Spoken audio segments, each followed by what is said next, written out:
We paint our worlds daily and our lives brush with others. We're graced with opportunities and key encounters.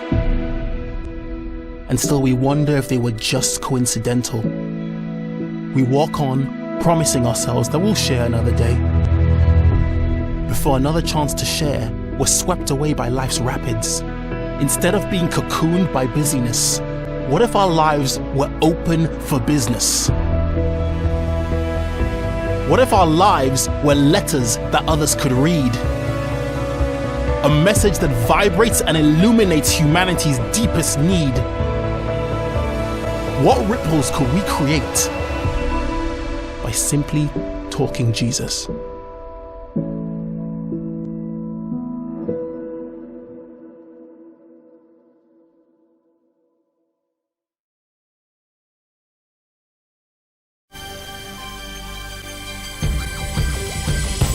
So one of the last things that Jesus said when he was here on the earth was, go and make disciples of everyone. We're going to be getting inspired to share our faith with those around us, get some practical tips on how to do it, and look at what it is we're exactly sharing. This is for people like you and me. We're already the right people in the right place. We're ideal to do mission in normal, everyday life. You got anyone coming? How about your mates? Trust me, it's not their thing. They're the last people in the world that want to come. Ask them. I find when I talk about Jesus, I feel like I'm involved in something really weighty, you know, something that really matters. I find that generally people are very open about things of God, and actually they do want to talk about it. You know, if a friend tells you somewhere's really good, or a family member does, then you're going to want to check it out. The best recommendation for Jesus is not somebody distant, it's not someone out there, it's your friend, it's your brother. People, by your lifestyle, will see the different way you live. Be your authentic, real self, sharing your experience of what it means to walk with Jesus. And each of us have got stories to tell about how Christ made a difference in our lives. I've got something for you. A gift. We're going to be looking at how to share God's story with those around us. We've been given this responsibility and this privilege of sharing God's love with others. It's just prayer. You can't get it wrong with prayer. Just find 5 people you need to pray for, keep praying for them. And as you continue to pray for them, God begins to work in your heart as well.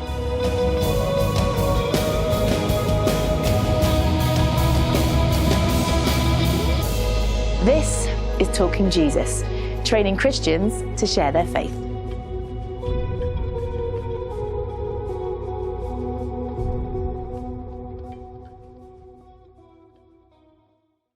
All right, everyone, let's get started. Everyone okay? Yeah. All right, focusing, please. Focus. Yes, last rehearsal. Yeah. All right, from here.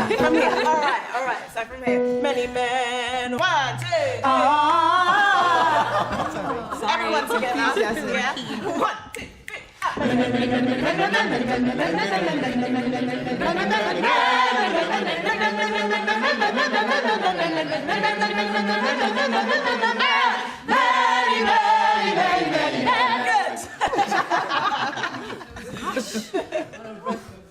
Rehearsals are so good today. Yeah, boy can sing.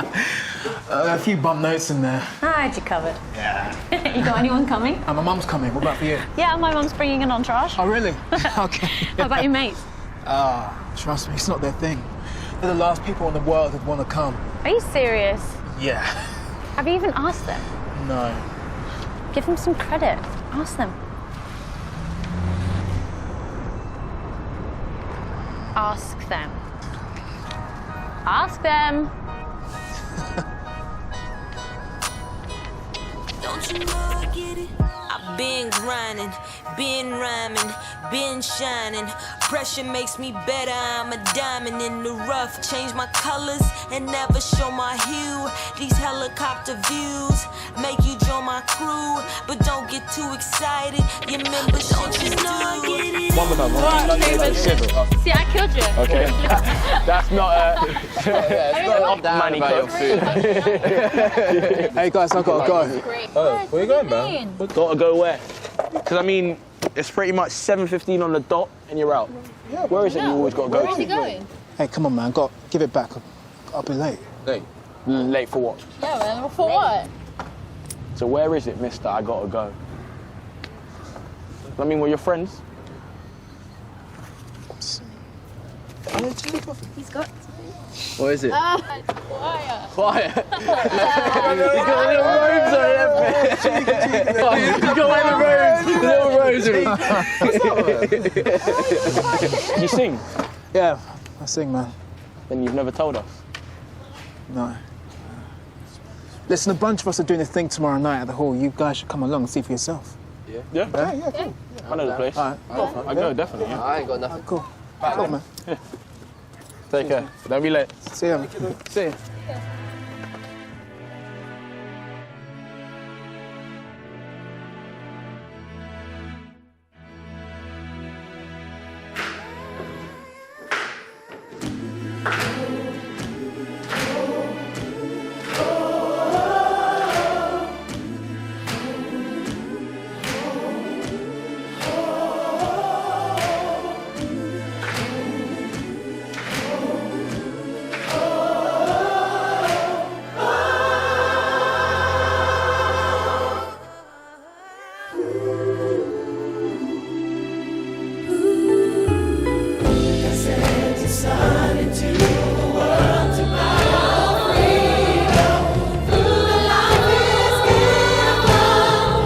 Doesn't sound too bad, does it?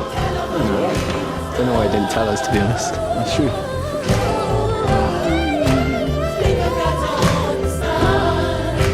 Jesus for everyone. Jesus for everyone.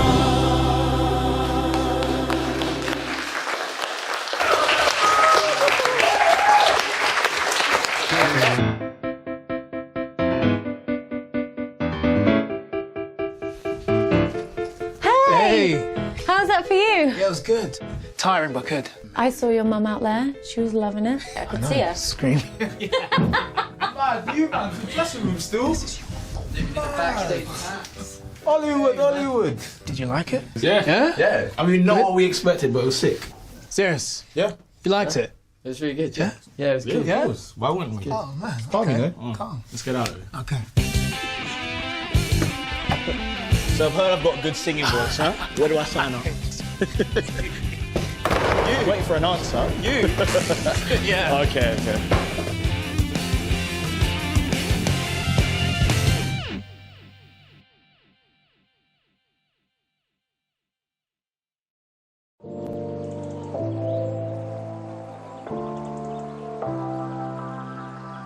Welcome to Talking Jesus.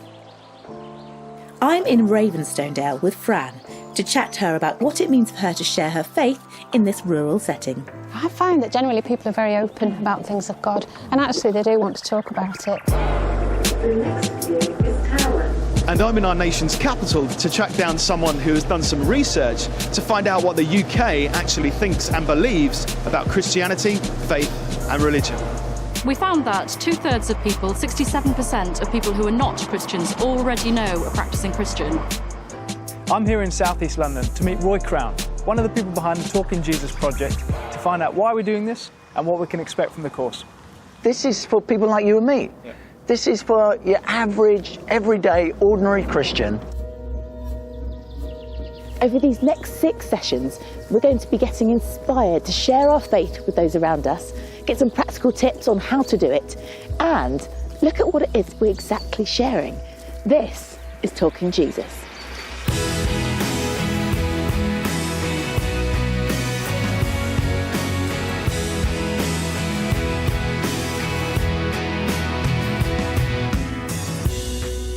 When Jesus was here on earth, he visited the many cities, towns and villages in the region. It was at one of these villages that he stopped halfway through his ministry and asked his disciples who people said he was. They gave him a list of spiritual answers. Some said John the Baptist returned from the dead. Others said he was a prophet. And then Jesus asked them, "Who do you say I am?" And you thought, should I take this job, or will you marry me? Are big, important questions. And well, they are. But perhaps the most important question anyone ever gets to answer is, who is Jesus? We, his church, are here to keep asking this question and to help people find the answer. In fact, the Talking Jesus research asks this question on a massive scale to find out what our nation thinks about Jesus and see whether we're any different from the people that were alive at the very time Jesus was walking the earth. It's time to find out more about the research results, and Dickie is in central London doing just that. Now, Rachel, you were involved in this project from the start, helping to commission it. What was it that you were hoping to achieve? We wanted to know kind of where we were, or where we're at, if you like, with the missionary task that Jesus gave his church. Trying to find out what people outside the church think. What do they think about Jesus? What do they think about his followers, like you and me, that might help us with the missionary task? So I guess some of the media output and some of the news stories around Christians and Christianity can be a little bit bleak. Is that the real picture? We found some really surprisingly good news, stuff that will give confidence to the church. Great, well, bring on St. Paul's.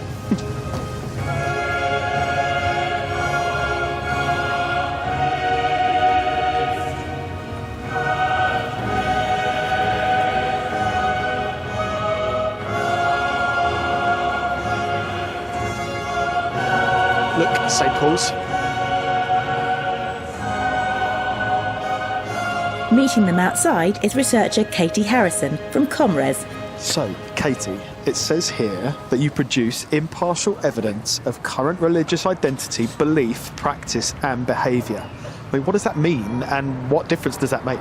It means that we're able to ask lots of different kinds of people what they believe and why and how that affects their life in practice. So we look at the ways that beliefs affect people's behaviours and how life works for them. So, what did we learn from this piece of research? We found that 2/3 of people, 67% of people who are not Christians, already know a practising Christian. They're related to them even. They're in their family or they're friends with them. So that means before we've even started a mission project, we already know the non-Christians. We're already in the right place to do mission. Amazing. And what about people's perceptions of Christians? What do they think about us? When we give people a long list of words that describe a person, character types, they tend to describe Christians as being friendly, caring, good-humoured, those kinds of words. Great, so they know us and they like us. And they know regular Christians, if you like. So when we asked people if they knew a Christian, only 1% of people who are not Christians said that they knew a church leader. So actually, they're going to have more contact with us than they are church leaders. Yeah, we're already the right people in the right place and they like us. We're ideal to do mission in normal, everyday life. And what about Jesus himself? What are people's perceptions of Jesus? People tend to describe Jesus as peaceful, spiritual, loving. And some numbers for you now. 21% of people say that Jesus was God in human form. 29% see him more as a prophet or a spiritual leader. And 43% of the public believe that Jesus rose from the dead.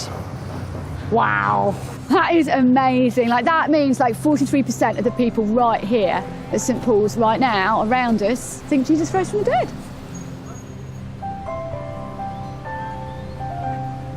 Hey, Fran. Hi, Joanna. So beautiful around here. It is, isn't it? Lovely. Should we go for a walk? So I'm in Ravenstonedale to meet Fran and chat to her about community life and sharing her faith in this rural environment. You know, I noticed when I arrived and somebody mentioned Fran, everyone knows you. No, they do. So you've got Isn't it such funny? a nice community Yeah, here. it's lovely actually. This car going past. What is it like living in a kind of environment where everybody knows each other? It's great. I've never lived anywhere like this before. Yeah. So we can walk up and down the street and I know quite a lot of the people that live in these houses. Wow. It's made easier by the fact that I'm a member of the church, so people already know what I stand for in that sense. But then I think just building relationships, actually being part of the places where they are, rather than expecting people to come to church. Okay. So, for example, we have a craft club and a book club, and that's a great place to get to know people, get alongside them, build relationships. And in the craft club, we do a lot of knitting and nattering, so it obviously comes up in conversation. Yeah. You know, they might say, for example, where were you at the weekend and what were you doing? And so that's a natural way to just kind of feed into. Yeah. Or they might even ask questions about how many were at church, and if somebody's ill, then those kind of conversations lead to... Naturally. Yeah, absolutely.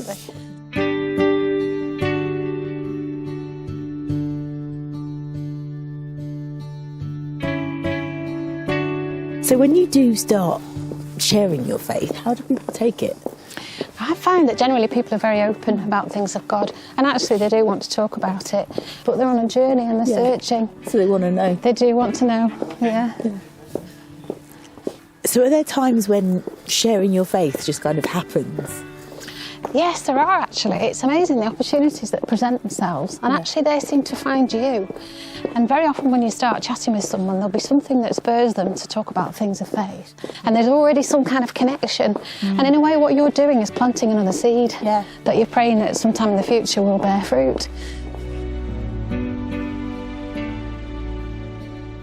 And it's to make it easier for all of us to share our faith in our everyday life that the Talking Jesus course was born. I'm here in South East London to meet Roy Crown, one of the people behind the Talking Jesus project, to find out why we're doing this and what we can expect from the course. Hey. Great to see you. Great to see you, Roy. Come and have the most amazing breakfast in London. Thank you. Roy, tell me what started you out on this journey? The missionary task is massive for the church in the UK. So we produced something called Talking Jesus, which basically unpacks how we do evangelism amongst ordinary, everyday people. Church leaders, denominations, groups looked at that. We now want that to go even wider to ordinary people, everybody. That's why we did it. Who exactly is the course for then? It's for everyone. Okay. This is for people like you and me. Yeah. This is for your average, everyday, ordinary Christian in how they can talk to their friends and family about Jesus. And what are we going to be talking about in the course? In the first session, we're going to be taking on board, this is for everyone, and explaining that. Then we're going to be looking at, in session 2, it's the love of Christ that compels us, that motivates us to go out and reach people. It's because of his love for every person in the world. And then? And then, session 3 is really saying, because Christ is in us, we need to live differently and distinctively. Right. And it just explains how we do that, what that looks like in ordinary everyday life. Well, that covers all our lives, every place. Everywhere, your mates, your friends, everywhere. But then following that, it's really, really important, and this is what we're going to look at in session 4. Okay. It's our story. Everyone's got a story. You've got a story. Yeah. I've only just met you, but I'd love to know your story. Yeah. So it's finding out those stories, but it's us telling our story. Then from there, we move on to understand God's story. So that's session 5. And we're just saying, we've got to, at some point, know the story of God. What's he done for the world? What's the story of God for our world? Yeah. So that we can find the right connecting point for God's story to that individual. That sounds brilliant. But it's not to end there. Session 6 is all about invitation and the fact that our lives need to be an invitation. Christ, the Bible actually says he makes his appeal through us. Yeah. But then keep going. Don't quit. So keep staying in relationship with your friends. Keep listening to the nudges of the Holy Spirit. Don't give up. Stay around. Stay connected. And God does nothing but in answer to our prayers. So let's keep praying every week, right through all the courses, and who knows what God will do as you engage on this course. Sounds great. So then, just to recap, session 1, we're the answer. Session 2, God's love motivates us. Session 3, living distinctively. Then we're talking about our story, God's story, and then finally just how to keep going, how to persevere, with prayer as the underlying strength through it all. That's correct. Sounds great. You got it.